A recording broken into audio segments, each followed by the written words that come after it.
Merhaba arkadaşlar, benim adım Sheila. Isa nga pala akong Pinay na nakapag-asawa ng isang Turko at naninirahan ngayon dito sa bansang Turkiye. Ngayon, samahan niyo muna ako mag-explore. First time ko sumakay dito sa bus yan. Tapos eto, first time ko ding pumunta dito sa mall na to, sa Metropole Istanbul yan. First time ko, as in talagang wala. Kahit pagsakay ng bus, hindi ako tinuruan ng asawa ko, hindi niya ako naturuan dahil nga hindi naman siya marunong sumakay ng bus, dahil nga may sasakyan naman siya, kaya hindi, ayan. At dahil eto, gustong gusto ko mag-explore at sabi ko sa asawa ko, kagala muna ako dahil gusto kong mawala ang stress ko. O, di ba? Nagka-stress pa kahit wala namang ginagawa sa bahay, pahiga-higa, tulog, kakain, gigising, tapos ayun, magluluto, tapos ayan na naman, gigising na naman, kakain na naman, gagala, ganyan yung gawa ko ngayon. Pero dahil nga, hindi pa ako makapagtrabaho, hindi pa tayo pwede magtrabaho dahil nga wala naman tayong working permit. So, ganito lang muna ang gawa-gawa natin. Gala-gala muna tayo dito. Medyo hindi rin naman pala naiiba sa Hong Kong yung pagsakay dito sa pass nila dito. Okay din lang. Hindi ganun ka hirap. Tapos meron din naman mga other way na para ma-check mo kung ano yung mga sasakyan mo na bus number, ganito, ganyan, para makapunta rito. Yun nga lang, syempre, dapat laging may load. Kasi nga, mahirap, baka mamaya maligaw. 'Di ba? Baka mamaya kung saan ka mapunta.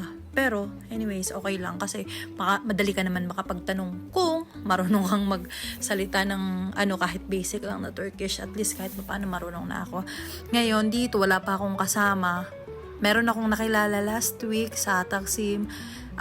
Malapit din siya dito, si ate. Kaya lang, medyo na-late ako nang sabi na pupunta nga ako dito. Sila nakain. Sila dun sa dito sa labas, katapat lang yan. Pero, eto nga, nag-decide na dapat ako na uuwi ako. As in, nagiging ako. As in, uuwi na sana ako, palabas na nga ako dyan. Parang dito, sa part na to, paakyat-akyat pa ako, gala-gala muna ako, tingin-tingin, check-check pa ata ako dito Parang, sabi ko window shopping lang ako, pero nakabili din naman ako siguro mga 2 piraso na damit, ganun lang. Kasi nga, wala ewan ko. Kapag talaga lumalabas ka, hindi pwedeng hindi ka gagastos. So, ang hirap gilin yung sarili mo. So, yan. After neto, parang, eto, lalabas na nga ako dito. Yan, nasa labas na ako. Muni-muni, eme-eme. Pupunta na ako dito sa sakayan ng bus. Dito, malapit na yan. Yan, pupunta na sana ako dito. Gala-gala tuloy. Tingin-tingin, eme-eme na sana, picture-picture na, or video-video. Kasi nga, akala ko alis na talaga ako. Kasi akala ko sila ate, wala, parang siguro uuwi na or what. Hindi ko alam na maya-maya chat sa akin na sabi na doon daw sila. So ako naman, dapat pasakay na talaga ako ng bus, as in. Pero pinigil ko ang sarili ko, bumalik ako. Andyan ako yan. Tapos bumalik ako kasi nga, ayan, nagkaakitan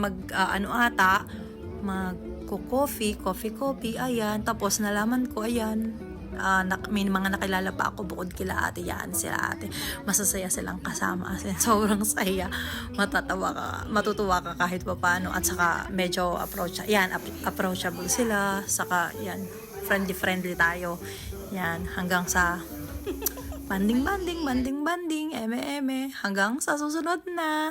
Sige, next time na lang ulit, balita, samahan niyo ulit ako sa susunod, bye!